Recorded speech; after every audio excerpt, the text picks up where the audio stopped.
वालेकुम। मोहम्मद अज़ीज़ सिद्दीक़ ऑफिशियल के साथ मोहम्मद अज़ीज़ सिद्दीक़ हाज़िर खिदमत है।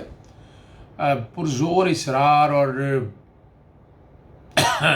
मौजूदा हालात व वाक़यात को सामने रखते हुए गुज़ारिशात आती हैं। फ़ोन बार बार जवाब देना मुश्किल है, इसलिए वीलॉग एक आसान काम है।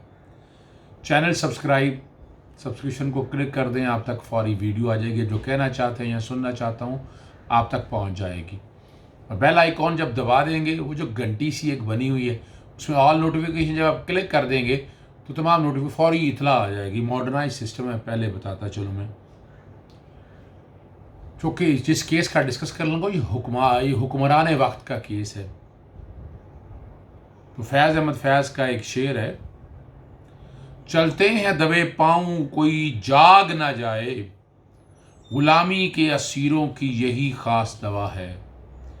होती नहीं जो कौम हक बात पे यकजा, उस कौम का हाकिम ही बस उनकी सज़ा है। यानी आज हम डिफेंड करते रहें उन लोगों को जिन्होंने करप्शन के पहाड़, जो कहते थे एक धेले की करप्शन, अब तो खरबों की करप्शन निकल आई, ट्रिलियंस में बातें चली गई हैं। बात अब जिक्र आया है तो जिक्र तो खुल के होना चाहिए। पनामा केस हम सबको पता है, पनामा केस के नताइज और रिज़ल्ट्स हम सबके सामने हैं। बड़ा कुछ कहा गया, लेकिन हकायक छुप नहीं सकते। हकायक सबके सामने आने होते हैं और सामने आकर रहते हैं, छुपाए नहीं जा सकते हकायक। मैं थोड़ी सी माजरत से आ रहा हूँ, साथ साथ मैं मोबाइल देख रहा हूँ। मैं जजमेंट जिसका अभी जिक्र करना है, जिस जजमेंट के हवाले से केस शुरू हुआ, नवाज शरीफ का पनामा के में जब बात आई कि वीडियो के हवाले से, वो जजमेंट का जिक्र मैं पहले भी कर चुका हूँ। PLD 2019, supreme court 675, chief justice Asif Saeed Khosa, justice Sheikh अजमत सईद और justice Umar Ata Bandial. Constitution petition 10/11/12 जो 23 अगस्त 2019 को फैसला हुई, और उसी की बुनियाद के ऊपर एक इंक्वायरी रिपोर्ट अब सामने रिवील हुई है, सामने आई है। वो जो कहते थे कि सुरखरू हो गए हैं, उन्होंने सुरखरू ही सामने रख दी है, कालख मली गई है सारे इन लोगों के ऊपर। ये कोई तकरीबन 13 सफ़ात पर मुश्तमिल है इंक्वायरी रिपोर्ट।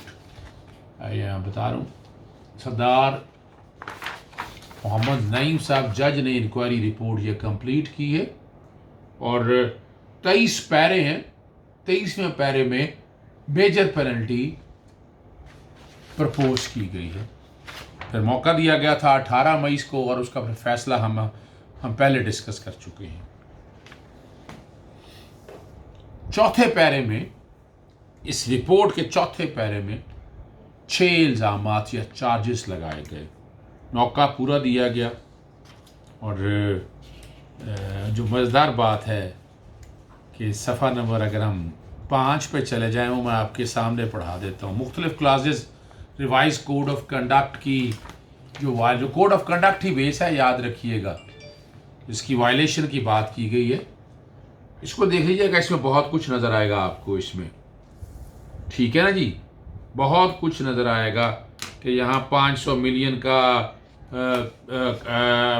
उम्रा के लिए जाना और वहाँ मिलना, जाती उम्रा में नवाज शरीफ से मुलाकातें, ठीक है ना जी। फिर केसेस का फैसला करने के बाद दौरान उम्रा हुसैन नवाज और सऊदी अरब में मुलाकातें, खाना अपने लोगों के साथ उम्रा करने गए नासिर भट्ट ने फिर से मुलजिम अफसर से रब्ता किया और हुसैन नवाज से मुलाकात की, और नवाज शरीफ से मुलाकात को अचानक करार नहीं दिया जा सकता, ये तयशुदा मुलाकात थी।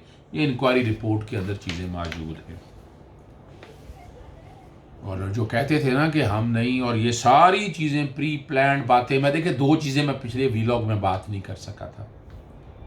मैं चूँकि जानता हूँ, तो शायद काकान अब्बासी थे, मैं दोस्त थे, अशतर औसाफ के साथ थे, तो वो बता रहे, एक दिन जिक्र करने लगे कि भाई ध्यान से, कोई जज नहीं आ रहा है। मुझे क्या पता था जज कौन सा आ रहा है।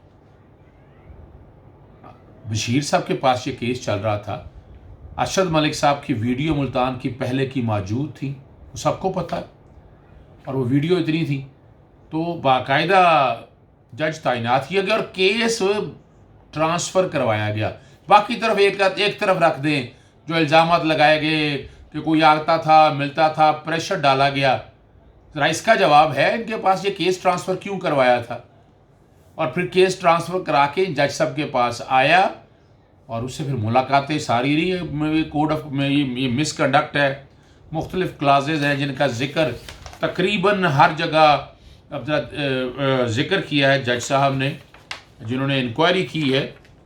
उन्होंने बाकायदा चार्जेस के अंदर जो ख़ास तौर पर सबसे पहला जो चार्ज लगाया है कि प्रेस रिलीज जो जारी की 7 कोड ऑफ कंडक्ट है सबऑर्डिनेट जुडिशरी का, जो 3 नवंबर 2008 को जारी किया गया।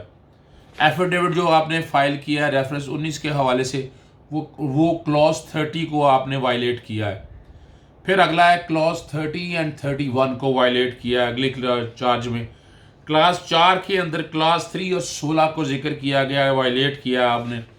5 में क्लास 18 का जिक्र है और छठे में ये सारी चीज़ों को सामने रखते हुए फिर ये बताया ये गया कि आपने rule 3B Punjab civil servant efficiency and discipline rules 1999 read with code of conduct of subordinate judiciary, and as such you are responsible for disciplinary proceeding under the rule which may include opposition of one or more of the penalty prescribed by rule 4 of the said rules। और जब हम आखिर में जाते हैं, मैं वो पढ़ देता हूँ जो सारे हालात और वाक़यात को सामने रखते हैं। Considering the above facts and circumstances, it is established that the accused officer is guilty of misconduct as defined in Rule 3B of the Punjab Civil Servant Efficiency and Discipline Rules 1990. I hereby recommend imposition of major penalty dismissal from service under Rule 4 within bracket V within bracket 5, ये सब rules कहलाते हैं of the Punjab Civil Servant Efficiency and Discipline Rules 1999। उसके तहत ये भिजवाए गए और मेरा दिल कहा कि बैठे बैठे मेरे दोस्त के मेरे ऑफिस के एक कुलीग ने कहा कि नहीं जी वो ज़रा पैरा तो पढ़ दें जो प्रेस रिलीज़ में जिक्र करते हुए क्या लिखा हुआ है। उसमें यह लिखा हुआ है, it is mentioned in affidavit that Mehar Nasir and Nasir Janjua old acquaintances of the accused officer got him appointed in the said court and asked for a favorable decision as Mia Nawaz Sharif was facing trial in both the references. The accused officer further mentioned in his affidavit he was blackmailed, harassed and threatened by Nasir Butt, and the record further divulged that the accused officer met Hussain Nawaz in the city of Medina, Saudi Arabia, and was offered rupees 500 million for tendering his resignation with specific mention that the above references were decided under the pressure of army and judiciary. The written defense of the accused officer further reflect that he along with Nasir Butt visited Jati Umrah and met Mia Muhammad Nawaz Sharif to explain certain circumstances, and even thereafter Nasir Butt met with the accused officer for the preparation of the grounds of appeal। अब ये अगर पढ़ना है आप लोगों के लिए आसानी के हवाले से, इन्हीं चीज़ों को आप समझ लें। एक रेफरेंस में आपको पता है लजीजिया में सज़ा हुई, फ्लैगशिप में बरी किया, सज़ा एवनफील्ड के अंदर 10 साल दी थी, इसमें 7 साल सज़ा क्यों दी? इन चीज़ों को सामने अगर आप रख लें, देयर इज़ एवरी पॉसिबिलिटी कि फ्लैगशिप के केस में वो केस खुल के रीट्रायल की बात हो जाए, लेकिन इसके अंदर मैं नहीं समझता कोई ना एविडेंस टेम्पर की बात है, ना कोई ऐसी चीज़ है ही नहीं है कि मनी ट्रेल है नहीं, एसेट बियॉन्ड मीन का अल अजीज़िया में केस साबित हो गया है, तो इसमें सज़ा कम दी गई है और मुझे उम्मीद है कि हाई कोर्ट इसको कंसिडर करेगी और सज़ा नहीं। और मैं पहले भी कह चुका हूँ कि ये रीट्रायल का केस है नहीं, ज़्यादा से ज़्यादा अगर हुआ तो जजमेंट राइटिंग के बाद, और जजमेंट राइटिंग में सज़ा बढ़ भी सकती है कि क्वैश होने वाली बात मेरी नज़र में तो कोई नहीं, जो कि एविडेंस सारी मौजूद है, हर चीज़ रिकॉर्ड के ऊपर मौजूद है। मगर एक सवाल जो मैं पहले कह गया था वीलॉग में कि नवाज शरीफ ख़ानदान के ख़िलाफ़ जो नासिर भट्ट और जंजुआ वगैरह, मरियम नवाज़ और हसन नवाज़ जो मिलते रहे हैं एक ऑफिसर को, रिश्वत की ऑफरें करते रहे हैं, पेशियाँ कशे करते रहे हैं, उनके ख़िलाफ़ केस हो सकता है और उनको भी सज़ाएं दी जा सकती हैं। बातें मैंने कोशिश की है मुख्तसरन करने की, फैसला तो बहुत लंबा था, मगर याद रखिएगा ऐसे हुक्मरानों तो इस कौम पे सज़ा। मैंने इसीलिए पहले में फैज़ अहमद फैज़ साहब का शेर पढ़ा है इजाज़त दीजिएगा। अस्सलाम वालेकुम।